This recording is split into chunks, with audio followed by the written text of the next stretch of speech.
1806, Europa Central. Una mañana llena de niebla.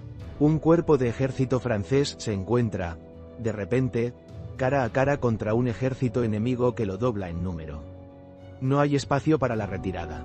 No habrá refuerzos. Lo único que tienen es disciplina y una mente fría. Horas más tarde, aquel ejército numéricamente muy superior sería completamente destruido. La historia recordaría al comandante vencedor como el mariscal invicto, pero esa mañana, nadie creía que semejante hazaña fuera posible.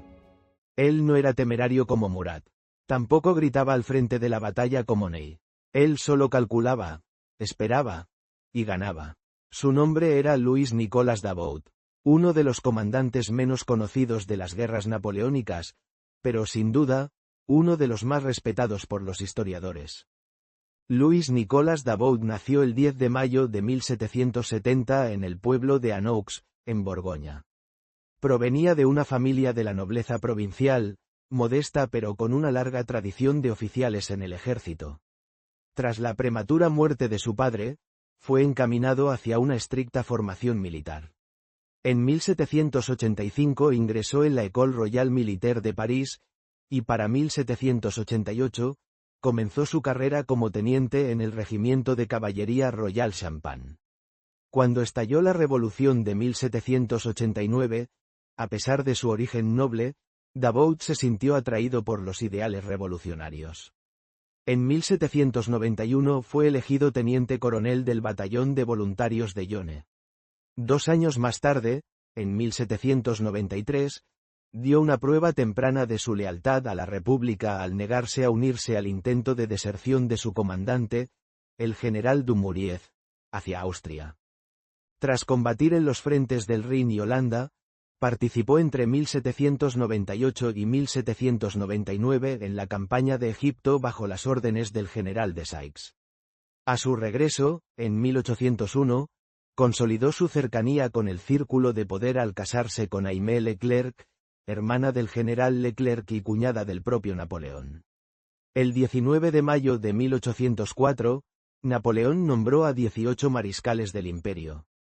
Con solo 34 años, Davout era uno de los más jóvenes de la lista y asumió el mando del tercer cuerpo de la Grande Armée. Aunque su disciplina de hierro provocaba rechazo en algunos sectores, su cuerpo de ejército no tardó en convertirse en la unidad mejor entrenada de todas. En diciembre de 1805, en la mítica batalla de Austerlitz, jugó un papel crucial en la defensa del flanco sur tras completar una agotadora marcha nocturna desde Viena. Pero su momento decisivo estaba por llegar. Napoleón había desplegado sus tropas para localizar al ejército prusiano, convencido de que el enfrentamiento principal ocurriría en Jena. A Davout se le asignó una misión diferente: marchar por el paso de Cosen y cortar la vía de retirada prusiana. Los informes de inteligencia indicaban que solo tendría enfrente a una pequeña fuerza enemiga. O eso creía Davout. Aquella mañana, una densa niebla impidió que ambos bandos midieran la fuerza real del rival. Cuando la niebla finalmente se disipó, Davout descubrió con asombro que no se enfrentaba a un pequeño destacamento, sino al grueso del ejército prusiano, comandado por el duque de Brunswick. La retirada era imposible. La división del general Gudin resistió el primer embate en soledad durante un largo período. Las colinas, vallas y estrechos pasajes alrededor del pueblo de Hassenhausen actuaron como barreras naturales que limitaron la superioridad de la caballería prusiana. La infantería francesa formó encuadro una y otra vez, dispersando las cargas enemigas y manteniendo la línea a costa de pesadas bajas. En el bando prusiano, la falta de decisión entre el rey Federico Guillermo III y el duque de Brunswick impidió el uso coordinado de sus tropas. Para colmo, en un momento crítico de la batalla, el duque fue gravemente herido en el rostro, dejando un vacío de mando imposible de llenar. Hacia el mediodía, las divisiones de Friant y Morand llegaron al campo de batalla. Con estos refuerzos, Davout pasó de la defensa al ataque. Mediante maniobras impecables y coordinadas, rompió la línea prusiana. Un ejército que los doblaba en número colapsó por completo ante un solo cuerpo de ejército francés. Por esta razón, Los historiadores militares consideran a Auerstedt como una de las victorias operativas más impresionantes de la era napoleónica. Un triunfo logrado sin refuerzos, guiado únicamente por la disciplina, el uso del terreno y una determinación inquebrantable. A diferencia del temperamento pasional de Murat o de la audacia frontal de Ney, Davout destacaba por un cálculo fríamente metódico. Priorizaba la logística, la instrucción y el rigor absoluto. Aunque esta severidad generaba cierto descontento entre sus oficiales, Napoleón le confiaba las misiones más difíciles con total tranquilidad. En la invasión de Rusia en 1812, estuvo al mando del primer cuerpo y destacó en las batallas de Smolensk y Borodino, donde cayó herido. Durante la trágica retirada, sus diferencias estratégicas con Murat tras la batalla de Vyazma siguen siendo objeto de debate entre historiadores.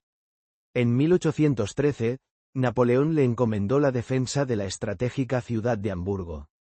A pesar de estar completamente aislado, defendió la ciudad con una tenacidad férrea y se negó a rendirse, incluso tras la primera abdicación de Napoleón en 1814, hasta recibir una orden oficial del nuevo gobierno francés. Tras la caída de Napoleón, cayó en desgracia durante la restauración borbónica. Durante los 100 días de 1815, sirvió como ministro de guerra en París, razón por la cual no estuvo presente en Waterloo. Tras la derrota final, dirigió la retirada del ejército hacia el río Loira y negoció las condiciones de rendición con los aliados. En 1819 se le restituyeron sus títulos y honores como par de Francia. Finalmente, falleció en París el 1 de junio de 1823. Davout no escribió memorias gloriosas ni buscó el protagonismo personal. Quizás por eso su nombre no resuena tanto como la leyenda de Ney o la valentía de Murat.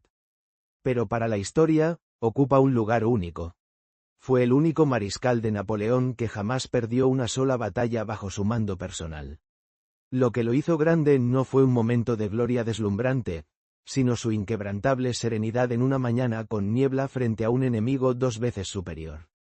La prueba viviente de que la disciplina siempre puede superar a la ambición.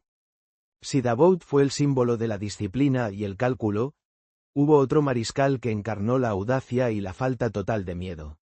En el próximo episodio, descubriremos el extraordinario ascenso y el trágico final de Michel Ney, el comandante más valiente de la historia de Francia. No te pierdas los próximos capítulos. Recuerda suscribirte, darle a me gusta y activar la campanita. Nos vemos en el próximo vídeo.